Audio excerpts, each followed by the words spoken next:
Näide praegu siin alles hiljutisest ajast, kuu aega tagasi. Minu õel on 2 väikest last, 5 ja 2. 5 tulid tuulerõuged. Noh, tulevad, mis siis? Emme Lisil väga paha aeg, sest tööl on hirmus kiire, aga siis see tähendab, et väike poiss jääb ka haigeks. Ja noh, veel ei ole, aga kohe jääb ja siis sa istud ja ootad, et esimest korda elus me kõik nagu terve perega olime, et on punne, on palavikku, ei ole, ikka veel ei ole, kus nad on? Ja siis see emme võiks ennast haigeks muretseda, et aga mis ma nüüd teen, kui? Äkki just see kõige kiirem nädal satub sellele ajale, kui vot nüüd tal on kõige halvem. Ta ei saa seda muuta. Kui see nii läheb, siis tegeleme päeva kaupa, hetke kaupa. Ja enamasti meie kujutame oma elu ette sellise sirgjoonena ja nagu me kõik teame, see niimoodi ei lähe. Sest on tõuse, on mõõnasid, on vihma, on raskust ja teate, ma võin teile garanteerida, eestlased on sellised armsad inimesed. Meile väga meeldib muretseda. Nõukaajal, kui asju polnud saada, me muretsesime kõike.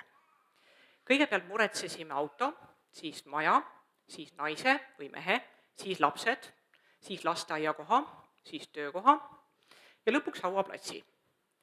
Ja siis, kui ei läinud nii, nagu tahtsime, siis järelikult ei muretsenud piisavalt.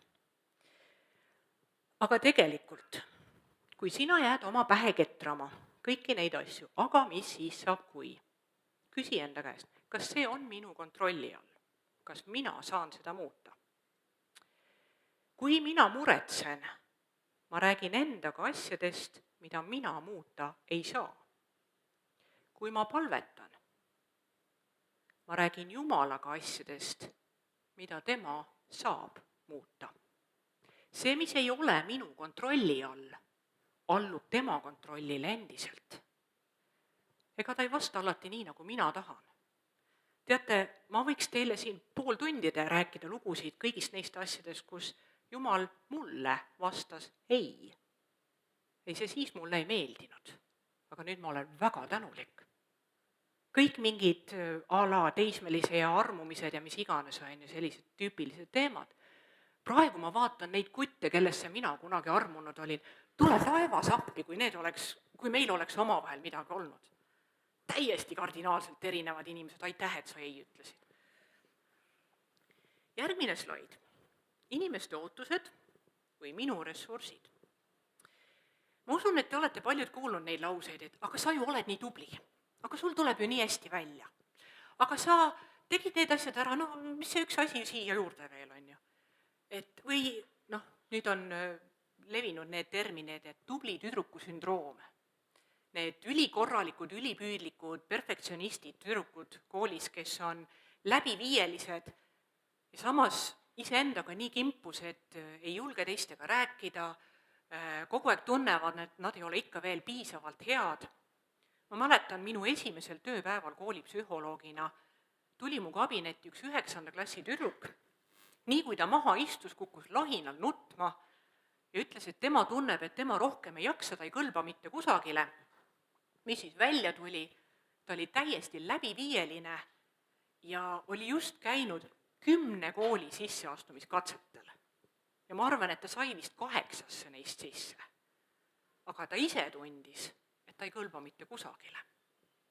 Või siis teine asi, millest on räägitud, vanema õe sündroom. Mina olen ka vanem õde. Ma väga palju aastaid oma elust kulutasin selle peale, et ma ei suutnud usaldada teisi enda ümber. Sest mul oli kogu aeg see tunne, et mina olen see vanem õde, kes peab teiste eest vastutama, see tähendab, et teised on titad, nad ei saa hakkama ja mina ei tohi oma ema muredega koormata, teda on teistele vaja, mina saan ise hakkama. Vaadake, mitte keegi ei ole mulle niimoodi ütelnud. Mu isa ja ema ei ole mulle kunagi ütelnud, et kuule, sina mine tee ise. Nad olid minu jaoks alati olemas. Aga mina kui vanem õde võtsin enda peale liiga palju vastutust. Ja siis, kui teised näevad, et sa teed enda eest kõik ära, nad hakkavad seda ootama. Ja siis sa avastad, et kust nüüd tekkis minu elutuppa niisugune mingi äpumees või kuidas mu lapsed millegagi hakkama ei saa. Kuidas siis mitte läbi põleda? Või siis see, et tõeliselt pühendunud töötaja annab endast 110%. Olete kuulnud sellist lauset? Täielik mõttetus. Alles hiljuti ma lugesin Postimehes oli nali, inimene läheb tööintervjuule ja laual on kann ja klaasid ja ta hakkab valama omale klaasi vett ja valab nii palju, et läheb üle ääre. Tööandja siis nagu muigab seal kõrval ja küsib, et oled natuke närvis või? Tema vastab, ei, aga ma olen õppinud igal pool andma ennast 110%. See ei ole reaalselt võimalik. Vaadake, kui sinul oleks taskus või kaardil vahet ei ole 100 eurot, rohkem ei ole. Sul on 100 eurot ja see on kõik. Ja siis sina tuleksid ja kuulutaksid mulle, et sa plaanid käia 5 erinevas kohas ja igal pool kulutada 110. Mina arvaksin, et sa oled väga rumal inimene ja sina leiaksid väga kiiresti, et see ei ole võimalik. Sest sa oled ühel pool oma 100 ära kulutanud, juba öeldakse, et näe, vaata, ei piisa ressursse, lähed järgmisesse kohta, öeldakse, teie kontol ei ole piisavalt vahendeid. Ja küll, sa võtad oma krediitkaardi ja maksad sellega, oled ise hirmus õnnelik. Ja siis järgmise kuu alguses mitte ainult, et sul on ainult see 100, vaid seal maailmas me saame väga hästi aru, et see ei ole võimalik. Meil on reaalsed piirid. Kui sul on taskus 100 eurot, sa saad osta 100 euro eest. Kui sa pead käima 5 erinevas kohas, siis sa pead eelnevalt otsustama, kui palju ja mis kohas ma kulutan. Võib-olla see üks koht ei olegi oluline, aga kuskil sursid on samamoodi. Me ei saa olla 110% erinevates kohtades, sest meid kokku tervikuna on 100%, rohkem ei ole. Ei sinu aega, ega tervist, ega ressursse, ega füüsilist kohalolu pole rohkem kui see 100%. Ja selleks, et olla tasakaalus, et kontrollida oma elu, sina pead otsustama, kus ja kuidas ja mis prioriteetidega ma seda kulutan, sest rohkem ei ole. Ja siis osad võivad pettuda ja igast asju sulle ütelda, et aga kuidas sa enam ei ole nii tubli? No vot, ei ole. Tegelikult ei olnudki. Järgmine slaid on nüüd see, mille eest ma teid hoiatasin. Kas ei on sõimusõna? Ei ole. Vaadake, kui me räägime füüsilisest maailmast, meil on igal pool piirid. Kui Jumal hakkas looma maailma, esimese asjana, mida ta lõi, oli piirid. Taevas ja maa, vesi, kuiv maa. Siis kõik need loomad ja linnud ja nii edasi, teie hakkate elama õhus, teil annan tiivad. Teie hakkate elama vees, teie saate lõpused ja nii edasi. Ta määras piirid ja sellega seoses vastavad reeglid. Füüsilises elus meil on piirid igal pool. Meil on liiklusreeglid, tänu Jumalale, et on. Ma peaks iga ristmiku peal mõtlema, et kes on nüüd suurem ja tugevam ja kes ellu jääb, oleks päris raske. Meil on sildadel näiteks, kõik rekajuhid peavad väga hästi teadma oma auto pikkust, laiust, mõõte ja kaalu, sest kui silla peal on need üle 3 meetri kõrgune auto ei lähe sealt alt läbi, siis kui ta üritab, ta jääb sinna kinni. Kui silla peal on raskuse piirang, et näiteks 5 tonni, ja tema tahab oma 8 tonnise rekkaga sealt üle sõita, see on ohtlik, sild võib katki minna. Meil on geograafilised piirid, meil on oma territooriumi piirid, maamärgid ja aiad ja kuidas kellelgi, eks ole, Maa-amet on välja mõõtnud. Iga kord kohe, kui ei ole selget piirid, tuleb naabritega jama, varem või hiljem, et kas mätas on nüüd minu pool kraavi või sinu pool kraavi ja kumma õigus see kraav on ja nii edasi. Meil on oma füüsilise keha piirid. Mina füüsiliselt reaalselt saan olla ainult ühes kohas korraga. See on fakt. Mul on 24 tundi ööpäevas ja sellest 1/3 ma pean olema siruli voodis ja magama. Misuke raiskamine, eks? Meil on vaja pidevalt, regulaarselt süüa. Ma mõnikord väga sooviks, et ma saaks näiteks jõulude ajal ette süüa 2 kuuks. Ei saa. Meil on, isegi kui sina oled, inimeste võimed on erinevad, mõned on hirmus head, need nii-öelda multitaskijad, eks ole. Tal on mingi siin kõrvas on üks koosolek, siin kõrvas on teine koosolek, samal ajal ta teeb meile ja nii edasi. aga reaalselt kohal ta pole siis üheski neist, tegelikult. Siis su aju lihtsalt hüppab ühelt ekraanilt teisele, aga tegelikult sa teed ikka ühte asja korraga. Meil on piirid ka selles mõttes, et taluvuse piirid. Ja füüsilises maailmas räägitakse, et alkoholi taluvus, et kes kui kiiresti purju jääb, eks ole. Aga samamoodi inimestega suheldes. Mõni tahab rohkem vaikust, mõni tahab rohkem seltskonda, mõni inimene lihtsalt ise väsitab kõik teised ära, aga ei saa sellest üldse ise aru. Või vastupidi, et kui mina olen selline, kes rohkem tahab vaikust ja siis mul on seal mingi toakaaslane, kes on niimoodi, et kell 5:30 hommikul kargus sisse, tere hommikust, minu päiksekiir, on ja sina mõtled, et tead, ma tahaks sulle nagu selle käega teha midagi muud kui tere anda, kas sa palun jääd vait. Need on ka piirid. Või siis piirid selles suhtes, et kas ma olen hommikuinimene, kas ma olen õhtuinimene, kas ma olen musikaalne või ei ole, mis annid mul on. Ei ole sõimusõna, vaid kui me seda kasutame regulaarselt, siis me järgime piibli printsiipi, et minu jah on jah ja minu ei on ei. Aga siis on see, et jah, aga kas nad on siis nagu nii, et ei on igavesti ei või kuidas siis, on ju. Piirid on erinevad, on betoonseinad, mis on nii, et nii on, nii jääb ja siin me ei vaidle, punkt. Need on need, mis on sinu elus võib-olla kõige olulisemad põhiväärtused, mille nimel sina ei ole valmis tegema mitte mingisugust kompromissi. Ma ei tea, võib-olla natuke tobe näide, aga selles mõttes see kehtib siin, et mina võin täiesti kindlasti öelda, et minu jaoks betoonsein on, ma olen naine ja ma jään selleks. Täiesti kindlasti. Kõigile see ei meeldi, igale poole mind võib-olla naisena ei lasta, aga ma olen naine, ma jään naiseks. Mis sina sellest arvad, mind ei huvita. Teine asi on see, et ma olen eestlane. Ma olen sündinud Eestimaal, mul on eestlastest vanemad, ma olen eestlane. Jälle, kõigile see ei meeldi, mõnes kohas see avab uksi, mõnes kohas ei ava, aga ma olen eestlane, punkt. Aga siis on teised sellised piirid, kus on nagu nii-öelda lükanseinad. Mõnikord on, mõnikord ei ole. Et kui ma sulle eile ütlesin, et tead, ma nüüd sellel pühapäeval näiteks, ma ei tea, kohvi ei keeda kirikus, see ei tähenda, et ma nüüd igavesti kohvi ei keeda, aga see pühapäev ma ei saa. Ja siis mõned on niimoodi, et ütlevad, et ei aga sa oled ju kristlane, sa pead olema 24/7 saadaval, mis siis saab, kui minuga midagi juhtub?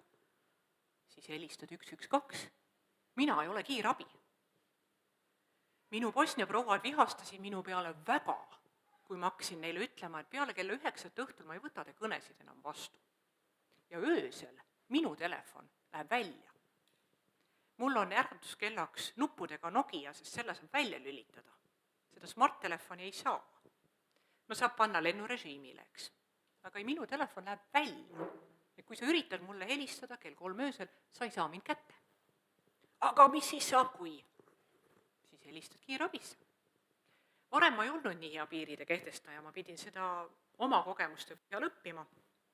Helistab mulle näiteks kell 8:30 õhtul, suveõhtul, ja täielik paanika. Tule ruttu kohale, mul on siin nii väga vaja. Mis juhtus? Nagu keegi hakkas, ma ei tea, sünnitama või surema või ma ei tea, kukkus jalaluu katki või mis juhtus? Ei, ma ei saa seda sulle ütelda. Ja siis mina tollal, mul siis autot ei olnud, liikusin jalgrattaga, kargasin ratta selga, põrutasin teise linna otsa. Tädil oli lihtsalt igav. Ta tahtis kohvi juua, aga mitte üksinda. Ja mina õppisin ära, et nüüd, kui sa mulle ei ütle, mis sul viga on, ma ei tule mitte kusagile.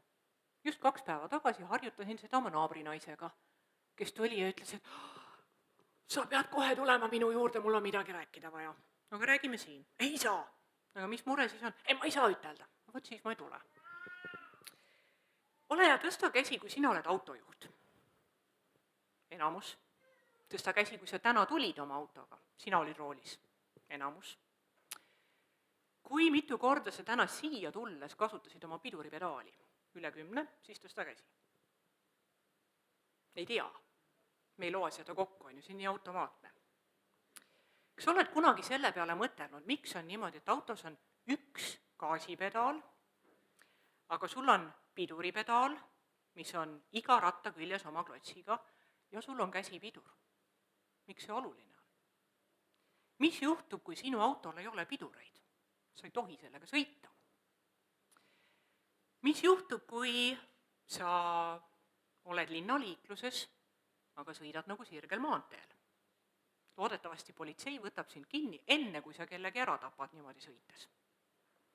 Teisest küljest, kui sa oled sirgel maanteel ja sõidad nii, nagu sul oleks käsipidur ikka peal, siis loodetavasti ka keegi peab sind kinni ja kõrvaldab sind liiklusest. Autos on gaas ja pidur. Meie eludes on jah ja ei. Ja vaadake, huvitav on see, et enamus liiklusõnnetusi ei juhtu sellepärast, et liiga palju pidurdati. Mõnikord see taga on äkkpidurdused ja libedad ja nii edasi, eks. Enamus õnnetusi on sellepärast, et mindi liiga kiiresti. Ja meie eludes on samamoodi. Kui mina ütlen ei, siis ma pidurdan. Kui ma ütlen jah, ma annan gaasi. Nii lihtne ongi. Ja kui sina solvud selle peale, et ma ütlen ei, mul on väga kahju, aga ma ikkagi ütlen ei. Ja siis, kui sa mõtled, et aga kus või kuidas ma siis nüüd otsustan, et mida ma valin, kas ma ütlen jah või ei, siis autoga sõitmine on selles mõttes väga hea näide, et see sõltub olukorrast. Kui sa oled Tallinna kesklinnas kuskil tipptunni ummikus, sa tõenäoliselt sõidad väga aeglaselt, kasutad oma pidurit väga palju ja liigud hästi ettevaatlikult või kui sul on teetakistused. Kui sa oled sirgel maanteel, anna aga minna. Inimestega on samamoodi. On olukordi, kus on väga pingelised ja keerulised olukorrad, on olukordi, kus on lihtsalt hästi palju inimesi meie ümber, on olukordi, kus võib-olla ma ise olen katki või ma ei tea, kuidas seal reageerida. Siis sa liigud ettevaatlikumalt. Ja siis on olukordi, kus kõik läheb nagu super, siis anna gaasi, aga ikkagi vaata ja jälgi, mis ümber toimub. Siis, nii et need, kes tulevad minu töötuppa, seal me räägime lähemalt ka sellest, et mis on 10 müüti ei ütlemise kohta, miks nad kõik on müüdid. Näiteks, et kui sina ütled mulle ei, kas sa teed mulle sellega haiget? Ja ühtlasi vaatame ka seda, et mis on sellised 8 elu toimimise põhiseadust, mis samuti käivad koos selle ei ütlemisega. Et näiteks minu tegudel on tagajärg. Kui mina külvan kevadel kartulit, ma ei saa sealt lõigata peeti. Sõnadega ja käitumisega samamoodi. Järgmine slaid on siis see, et seesama, et kui autokiirus sõltub sellest, kui palju sa gaasi annad, sinu elu autokiirus sõltub ka sellest, kui palju sina gaasi annad või kui palju sina pidurdad. Nüüd sa ütled, et tead, sina ei tea minu elust mitte midagi. Fakt on, et ei teagi. Aga me tahaks hakata süüdistama kõiki teisi. Aga vaata, näed, nemad nõuavad minult seda. Ülemus tahab seda.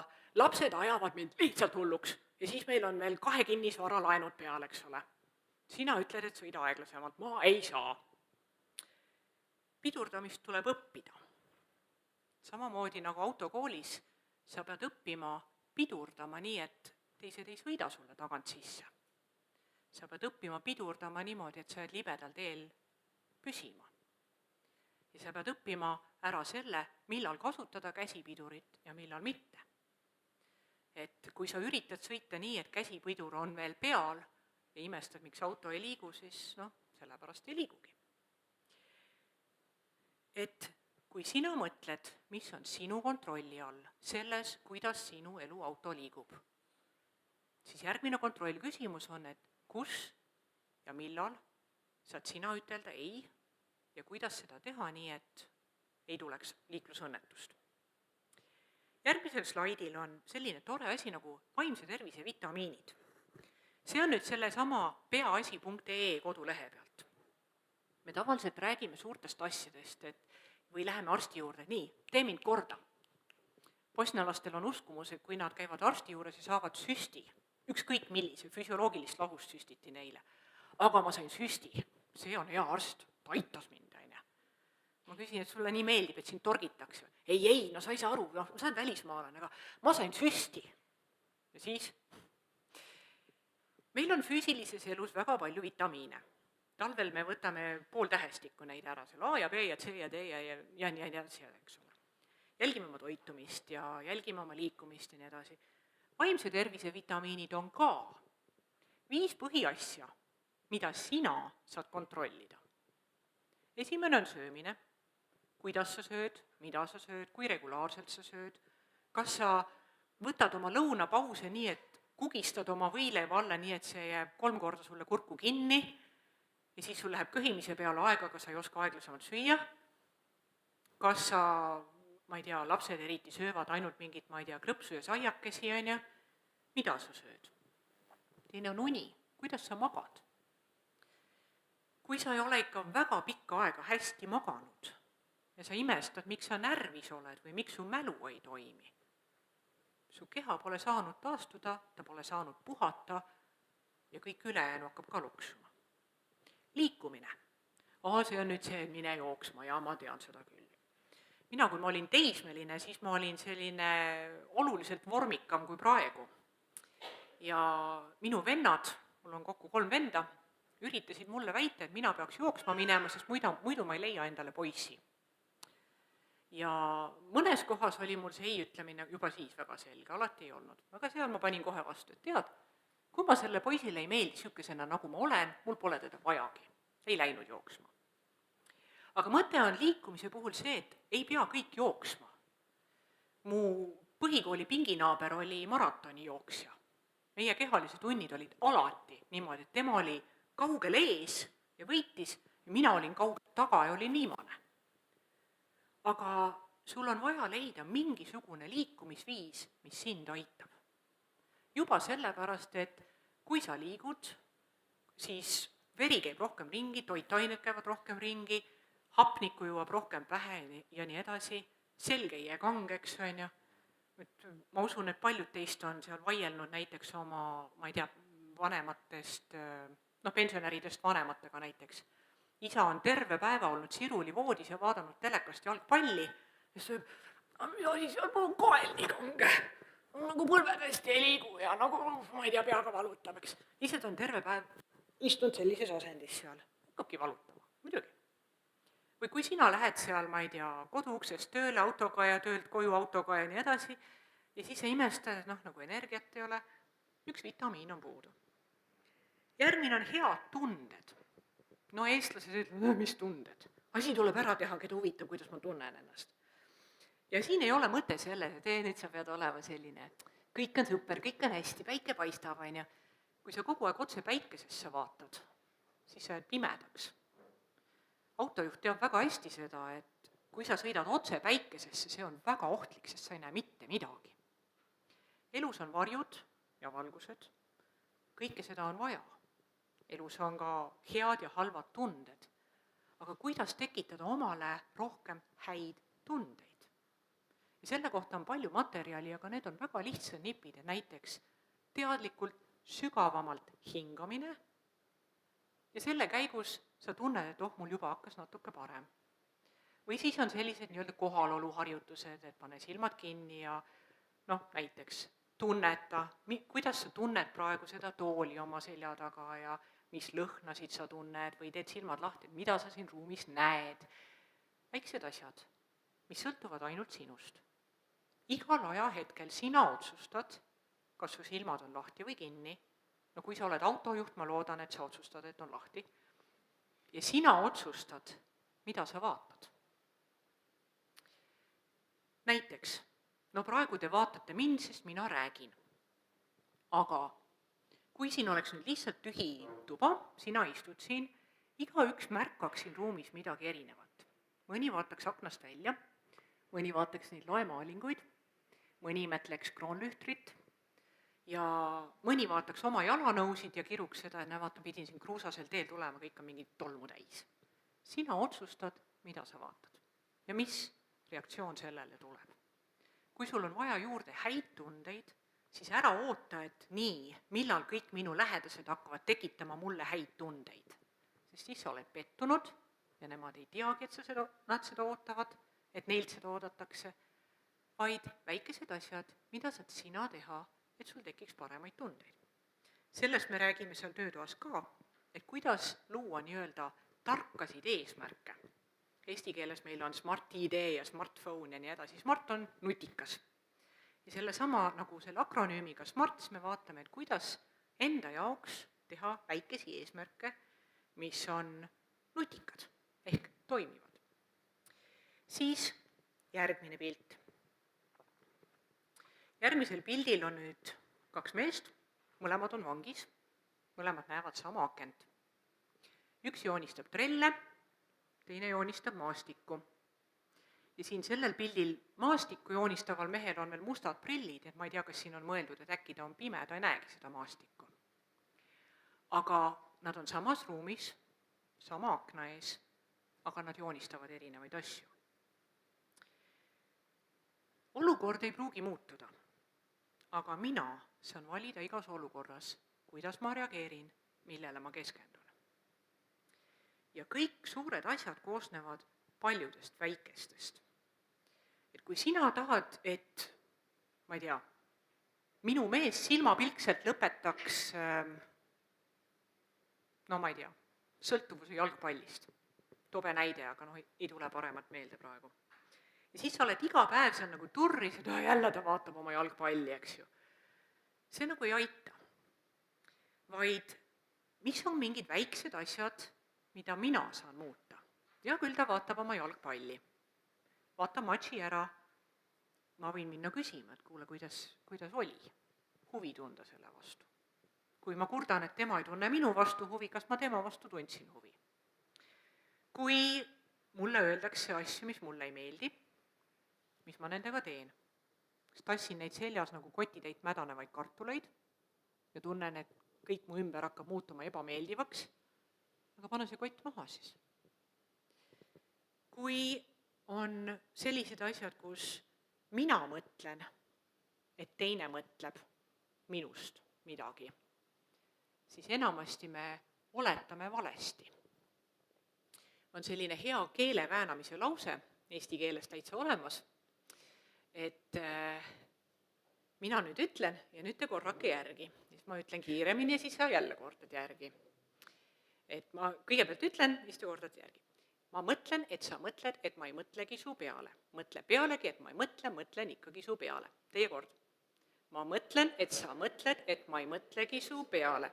Mõtle pealegi, et ma ei mõtle, mõtlen ikkagi su peale. Kiiremini. Ma mõtlen, et sa mõtled, et ma ei mõtlegi su peale. Mõtle pealegi, et ma ei mõtle, mõtlen ikkagi su peale. Veel kiiremini. Ma mõtlen, et sa mõtled, et ma ei mõtlegi su peale. Mõtle pealegi, et ma ei mõtle, mõtlen ikkagi su peale. Mis selle point oli? Mina mõtlen, et sina mõtled, et mina mõtlen, et sina mõtled. Ja siis tuleb kokku üks suur segadus. Kuidas saad sina ennast aidata? Kui sa tahad teada, mida teine inimene sinust mõtleb, päriselt tahad teada, mine küsida käest. Aga siis sa võid olla üllatunud, kui ta sulle ausalt vastab, võib-olla see vastus sulle ei meeldi. Ma tean, abielu nõustamisel räägitakse, et väga julged paarid näiteks on, või soovitatakse seda tehnikat, aga öeldakse, et siis sa pead olema üsna julge. On see, et lähed oma abikaasa juurde ja ütled, et ausalt. Ütle mulle 5 asja, mis sulle minu juures meeldivad ja 5 asja, mis ei meeldi. Ma seda teist poolt pean ka küsima ka. Ja siis sõltub paarist, on ju, mõnel kumba pidi siis kohe kiiresti välja tuleb, on ju. Aga tegelikult on asi selles, et head suhted, mis olid ka üks nendest vitamiinidest, tähendavad seda, et me oleme üksteisega ausad, räägime selgelt ja lihtsalt, ei tõlgenda mingi ridade vahelt, ma ei tea, mis asja, on ju. Ja siis arvestame ka sellega, et me suhtleme teiste täiskasvanud inimestega. Kui mina ütlen, et minul on õigus seada piire ja ütelda ei, siis teisel on ka need samad õigused. Kui mina ütlen, et minul on vastutustundlik aju, siis vabandust, kui ma nüüd haiget teen kellelegi, kõigil teistel on ka sama head ajud või paremad kui sul. Mulle ükskord nii öeldi ja siis tollel hetkel oli valus, pärast oli väga vabastav. Ja siis siin nüüd lõpus on siis see, et kus siin kõiges on siis Jumal. Me räägime vaimsest tervisest, räägime tasakaalust, saad sa järgmise slaidi panna. Et Jumal on siinsamas sinu kõrval, aga ta ei tee sinu eest seda tööd ära. Samamoodi nagu väikese lapse emme laseb lapsel teha ka üksinda, aga ta on valmis aitama, kui laps on selleks nõus. Ja siis väga sageli, mida meie teeme kristlastena, on see, et me lähme Jumala ette niimoodi, paneme oma nii-öelda pühapäeva ülikonna selga, viisaka näo ette, ütleme, tere Jumal, mul on tegelikult kõik hästi, kuidas sul seal läheb, jaa, ma pean sind kiitma ka ja tänama ka ja niimoodi ja ühesõnaga, räägime läbi maski. Ja sel juhul imestame, aga miks Jumal mind ei aita?